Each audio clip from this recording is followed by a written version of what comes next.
মৰমৰ ছাত্ৰ-ছাত্ৰীসকল exercise 3.6 question number 1 মই তোমালোকক কৈ দি আছো এইবিলাক কি কৰিব লাগিব ৰৈখিক সমীকৰণলৈ পৰিৱৰ্তন কৰাৰ পিছত সমাধান কৰিবলৈ দিছে ইয়াত দুটা সমীকৰণ আছে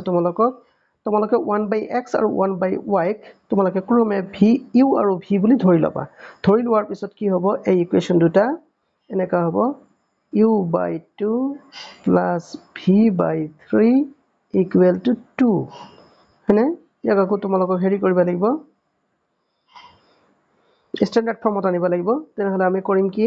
ইয়াত তোমালোকৰ লসাগু হ'ব 6 ইয়াত হৈ যাব তোমালোকৰ 3u প্লাস এই 3 দি তোমালোকে 6 হৰণ কৰিলে দুবাৰ হ'ব 2 into v তেনেহলে 2v equal to 6 which again implies 3u plus 2v equal to কিমান হ'ব বাৰে বাৰে ইয়াত তোমালোকৰ হেৰি আছে ৰবা এটা 6 নহয় এটো 2 তেনেহলে 2 6 গুণ কিমান হ'ব 12 12 হৈ গল এটোক তোমালোকে ইকুৱেচন 1 বুলি লিখি থৈ দিলা আৰু দ্বিতীয়টোক তোমালোকে কি কৰিব পাৰিবা দ্বিতীয়টোক তোমালোকক মই বুজাই দিছো 1/3x আছে নহয় তেনেহলে এটো হ'ব তোমালোকৰ u/3 প্লাস আৰু 1/2y আছে নহয় তেনেহলে লিখিবা v/2 equal to তোমালোকৰ কিমান আছে 13/6 নে 13/6 এতিয়া আগৰ দৰে এটোক লসাগু উলিয়াবা তোমালোকে implies লসাগু 6 হ'ব 3 দি হৰণ কৰিলে দুইবাৰ মানে 2u প্লাস এটা হ'ব তোমালোকৰ 3v is equal to 13/6 এই 6 আৰু এই 6 তোমালোকে সিধাই কাটি দিবা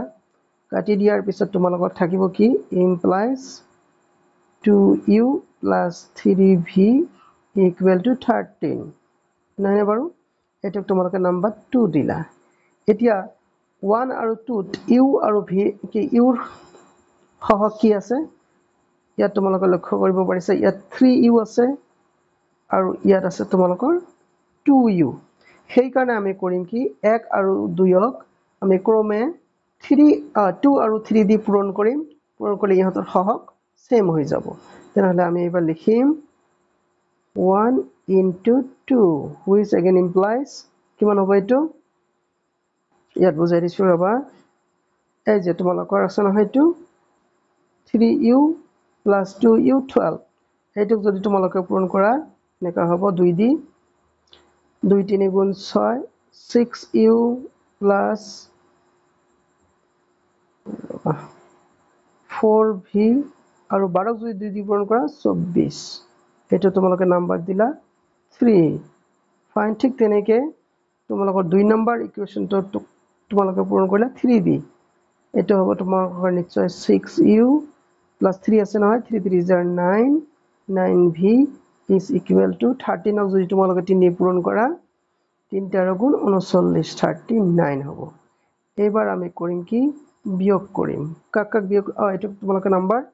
4 দিবা number 3 minus 4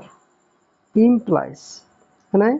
তোমালোকে জানা বিয়োগ কৰিলে সাইন চেঞ্জ কৰিব লাগে ইয়াত সাইন চেঞ্জ কৰিলা তোমালোকে তেনেহলে এইটো আৰু এইটো কাট খালে আচ্ছা 4v minus 9v তেনেহলে কিমান হ'ব আমাৰ ৰিজাল্ট -5v হ'ব আৰু ইকুৱেল টু ইয়াত কিমান হ'ব ইয়াত নিশ্চয় আমাৰ হ'ব -15 হয়নে এতিয়া তোমালোকে মাইনাস মাইনাস কাটি দিলা 5 3 গুণ 15 তানে ভিৰ মান পালা গৈ তোমালোকে 3 হয়নে এতিয়া তোমালোকে ভিৰ মান 3 পালা মানে কি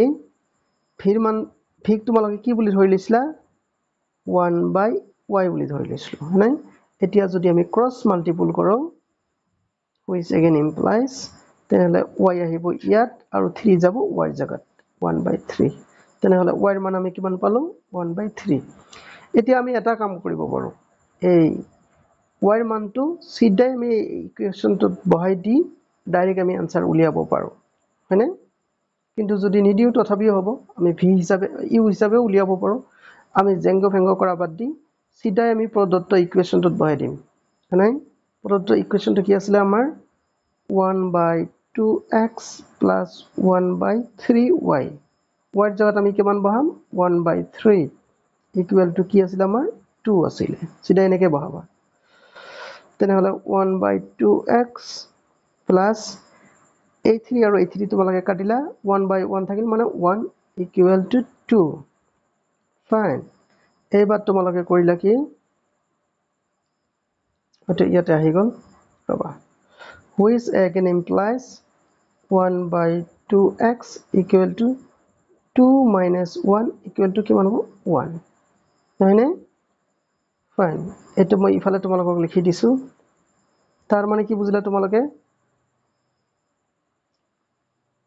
1/2x ৰ মান আমাৰ কিমান হ'ল 1 which again implies cross multiple কৰা 1 ক ইফালে আনা আৰু x ক ইফালে লৈ যোৱা তানে 1/2 is equal to x তেনেহলে আমি পালো লাস্ট লৈকে যে x ৰ ভ্যালু হ'ব হাফ আৰু y ৰ ভ্যালু হ'ল 1/5 1/5 নে 3 1/3 3 5 15 1/3 1/, এটা হ'ব তোমালোকৰ 1/3 তেনেহলে x ৰ মান আহি গ'ল আমালোকৰ 1/2 আৰু y ৰ মান আহিল 1/3 ইয়াৰ আনসাৰ আশা কৰিছো তোমালোকে বুজিব পাৰিছা তোমালোকে লাইক কমেন্ট শেয়াৰ কৰিবলৈ নাপাহৰিবা প্লিজ মোৰ চেনেলটো সাবস্ক্ৰাইব কৰিবা চোৱাৰ কাৰণে ধন্যবাদ